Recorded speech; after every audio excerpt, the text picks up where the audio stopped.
Hello guys, तो स्वागत है आप सभी का जीरो एक्सप्लेनर चैनल पे। तो ये है वाइल्ड रैंकर की एपिसोड नंबर 04। तो चलिए अपनी एपिसोड को शुरू करते हैं। तो जैसे कि हमने लास्ट एपिसोड के एंड में देखा था, जो मोटा शख्स होता है वो यहाँ पे एक बंदे को परेशान करा रहता है, जिसका नाम चल के रिवील हो ही जाएगा, पर मैं अभी आपको बता देता हूँ। इस बंदे का नाम डार्कीस है, जिसके ऊपर ये मोटा शख्स हमला करता है और कहता है तुम थर्ड रेट के रैंकर हो और तुम कुछ ज्यादा ही नहीं बकवास कर रहे, अभी तुम्हारी यहाँ पे हेकड़ी निकालता हूँ और तुम्हें यहाँ पे एक ही बारी में क्रश करता हूँ। तो साथ ही हमारा डार्कीस आगे बढ़ता है, अपनी स्वॉर्ड के हैंडल को बाहर निकालते हुए साथ ही इस बंदे को एक ही बारी में नॉकआउट कर देता है। बंदा नॉकआउट हो जाता है तो साथ ही बंदा जो होता है वो यहाँ पे उस जो लड़की जो कि सारी चीज़ों का जजमेंट करी होती है, तो साथ ही उस लड़की से कहता है यहाँ पे अब लगता नहीं कि रिजल्ट की ज़रूरत है। तो लड़की कहती है हाँ, मुझे लगता है कि यहाँ पे रिजल्ट की कोई ज़रूरत नहीं है। ये लड़का अगर प्रीवियस स्कोर्स को देखा जाए तो ये लड़का आगे जाकर कुछ ठीक से कर नहीं पाता और ना किसी फाइट में जीत पाता, तो कोई दिक्कत नहीं है कि अगर आपने इसको बेहोश कर दिया है तो बस ऐसे ही प्रिटेंड करेंगे कि यहाँ पे कुछ हुआ ही ना हो। तो सभी लोग आपस में बात कर रहे रहते हैं कि ये मोटा शख्स जो था कुछ ज़्यादा ही बन रहा था। इसको पता होना चाहिए कि यहाँ पे जो थर्ड रैंक का बंदा है, यानी कि वही डार्की थर्ड रेट का रैंकर है, जिसकी पावर बहुत ज़्यादा है, उस मोटे से तो बहुत ज़्यादा है। लगता है वो मोटे की आंखें नहीं थी जिसने उसने गलत इंसान से पंगा ले लिया। लड़की जो होती है वो सोच रही होती है आयल का अपोनेंट कौन रखे, आउल का, यानी कि वो डार्कीज की बात करी होती है। उसका नाम एक तरह से आउल भी है। आउल के बगल में यहाँ पे जो होता है ना, डार्कीज के बगल में एक और छोटा लड़का होता है जिसका नाम एडी होता है। तो वो एडी के बारे में भी सोच रही होती है कि इन दोनों को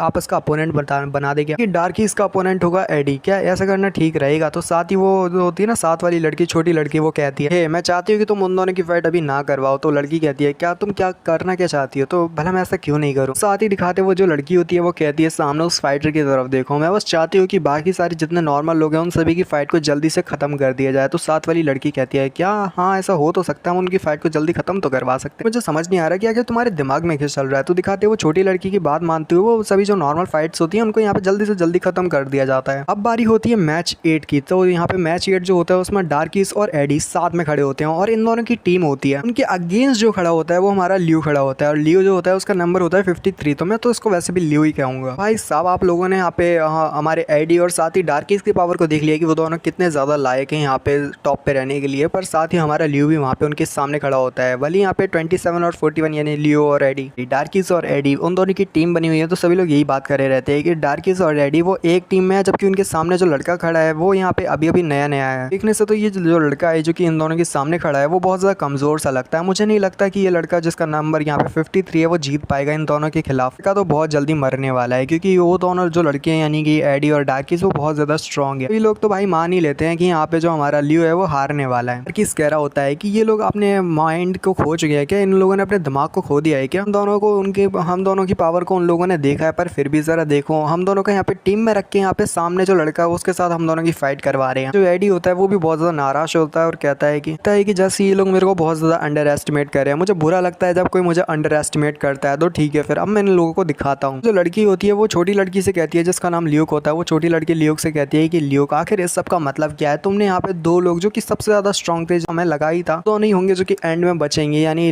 डार्कीज और एडी दोनों सबसे ज्यादा स्ट्रॉन्ग रैंकर बन पाएंगे, पर जरा देखो कि तुम यहाँ पे क्या कर रही हो। तुमने उन दोनों को यहाँ पे एक छोटे से लड़के के खिलाफ यहाँ पे रख दिया, तो लड़का कैसे ही जीत पाएगा। तो साथ ही जो हमारी लड़की लियोक होती है वो कहती है कि देखो मेरी आंखें जहाँ तक सही है और मैं जहाँ तक देख सकती हूँ, मेरी आंख से जो जहाँ पे मैं इतना ही कहना चाहूंगी कि यहाँ पे मेरी आंखें जो है कभी मिस्टेक नहीं करती। और मुझे जहाँ तक पता है कि वो लड़का जो है वो एक मॉन्स्टर है। हमारा लियो भी अपनी तलवार को निकालने लगता है बाहर के लिए। पूरे स्टेडियम में शांति होती है, बस सामने जो होते हैं बीच में ही स्टेडियम के बीच यहाँ पे बस 3 लोग खड़े होते हैं। यहाँ पे एक तो टीम होती है और बल्कि उसके खिलाफ जो होता है हमारा हीरो लियो खड़ा होता है। तो सभी लोग की नजर हमारे लियो और साथ ही वो दोनों लड़कों पे होती है। हमें हमारा ऑल डार्कीज के बारे में बताया जाता है कि यहाँ पे इसका पूरा नाम है ऑल डार्कीज, तो मैं इसको वैसे भी डार्कीज से कहूंगा। तो ये लीडर है वुल्फ मर्सनरी ग्रुप का। इस साल ही इन्होंने अपने नाम को पूरी जगह में बना दिया था हाल के हाल ही। ऑर्गेनाइजेशन में से जो रैंक 62 वाला बंदा है जिसका नाम हम कॉमोर माफिया करते हैं, तो उस बंदे को इसने आसानी के साथ हरा दिया, पूरी टीम को हरा दिया। ये उन जगह का यानी कि इसकी ऑर्गेनाइजेशन का यहाँ पे यंग लीडर है। सिंगल हैंडेडली यहाँ पे जो ऑर्गेनाइजेशन थी यानी क्रिमिनल ऑर्गेनाइजेशन उसके बॉस तक को यहाँ पे हरा दिया। बात करें हम एडी की, एडी मार्कमैन की, मार्कमैन का यंग मास्टर भी है। आर्चर में से इसकी जो फैमिली है वो सबसे ज्यादा प्रेस्टिजियस है। इसने यहाँ पे ट्रेनिंग की अपने फादर के साथ मिलकर और इस मुकाम पे, और इसकी पावर इतनी ज्यादा बड़ी है सिर्फ और सिर्फ इसकी फादर की वजह से, जहाँ पे फादर ने इसको काफी ज्यादा ट्रेन किया था। इसके फादर भी कोई कम नहीं थे, इसके फादर भी रैंक 2nd थे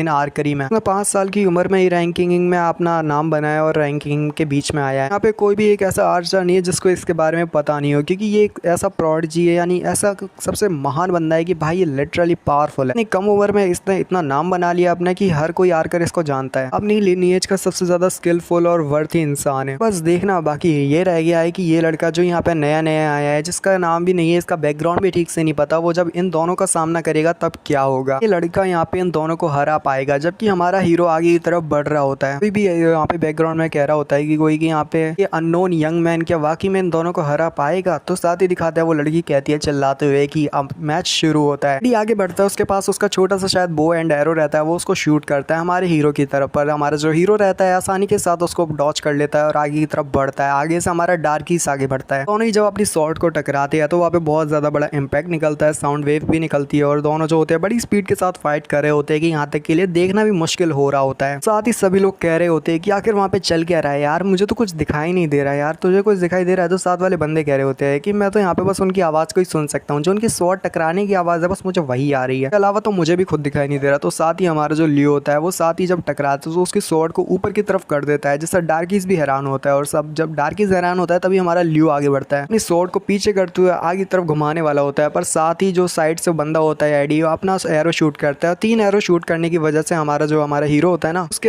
एरो को इतनी बारीक तरीके से देखता है और उसको बारीक से देखने के साथ ही उसको बीच से काट भी देता है। उसके जो हवा होती है उसके साथ ही उसको मोड़ देता है, अपनी शॉट से जो एनर्जी निकलती है उसको मोड़ के साइड में जो लोग होते हैं उनके बगल बगल से शूट करता है कि उनकी डायरेक्शन को मोड़ के वो जो देखने वाले लोग होते हैं उनके आसपास से एरो गुजरते हैं और सभी लोग बहुत ज्यादा हैरान होते हैं कि भाई ये चल क्या रहा है, लड़का दोनों का सामना कैसे कर पा रहा है। तो साथ ही डार्कीस कह रहा होता है कि ये जो स्वॉर्ड्समैन है, नहीं मैं इसको स्वॉर्ड्समैन नहीं कह सकता, मैं ऐसा कह सकता हूँ कि ये शायद से नाइट रैंक के बराबर होगा, यानी कि जो नाइट रैंकिंग होती है ना उसमें से ही बंदा आता है, पावर तो नाइट रैंक के बराबर ही लग रही है। तो साथ वाला एडी भी कह रहा होता है हाँ मैं भी कुछ ऐसे ही सोचता हूँ, ये लड़का कमजोर नहीं है, जितना हमने सोचा उससे ज्यादा स्ट्रॉन्ग है। हीरो कह रहा होता है कि भला तुम लोग किस कैटेगरी में रैंक करते हो, तुम्हारा रैंक क्या है। तो साथ ही जो होता है ना बंदा एडी कहता है कि वो 402 रैंक पे आता है आर्करी के रैंक में। तो जो बंदा होता है वो कहता है वो 753 थर्ड पे आता है मर्सनरी रैंकिंग में। तो यहाँ पे जो हमारा हीरो होता है वो कहता है ठीक है फिर चलिए जल्दी इस मैच को खत्म करते हैं। तो साथ ही वो कहता है अगर मैंने तुम दोनों को हरा दिया तो शायद मैं 3 डिजिट तक पहुंच जाऊंगा। साथ ही वो अपने जो पुराना की पावर होती है उसको जब रिलीज करता है तो सभी लोग की चड्डी फट जाती है भाई, सभी लोगों की चड्डी गीली हो जाती है कि भाई ये आखिर किस तरह का पुराने की पावर है, ये किस तरह का और है, इसको ये बंदा रिलीज कर रहा है इतनी ज्यादा भारी मात्रा में। तो यहाँ पे जो हमारा डार्किस होता है वो सोच रहा होता है कि ये लड़का इतना सडनली इतना ज्यादा जो डार्क हो रहा है, ये हैवी हो रहा है, उसको यहाँ पे कैसे रिलीज कर पा रहा है। तो जो लड़की होती है वो भी सोच रही होती है लियो की ये तो पुराना की पावर है, ये लड़का पुराना की पावर को यूज कर रहा है इतना ज्यादा इनक्रेडिबल अमाउंट में, तो बहुत ज्यादा ही हैरानी की बात है। मैं अपनी इन आंखों के साथ यहाँ पे उसके कलर को भी देख पा रही हूँ, यानी उसके ऑरा के कलर को। वैसे ये देखना संभव नहीं है कि यहाँ पे किसी पुराने की पावर के कलर को देखा जाए, पर मैं उसको देख पा रही हूँ। तो वैसे तो यहाँ पे ये वाले एपिसोड को हम एंड करते हैं, बस आप इतना समझो कि यहाँ पे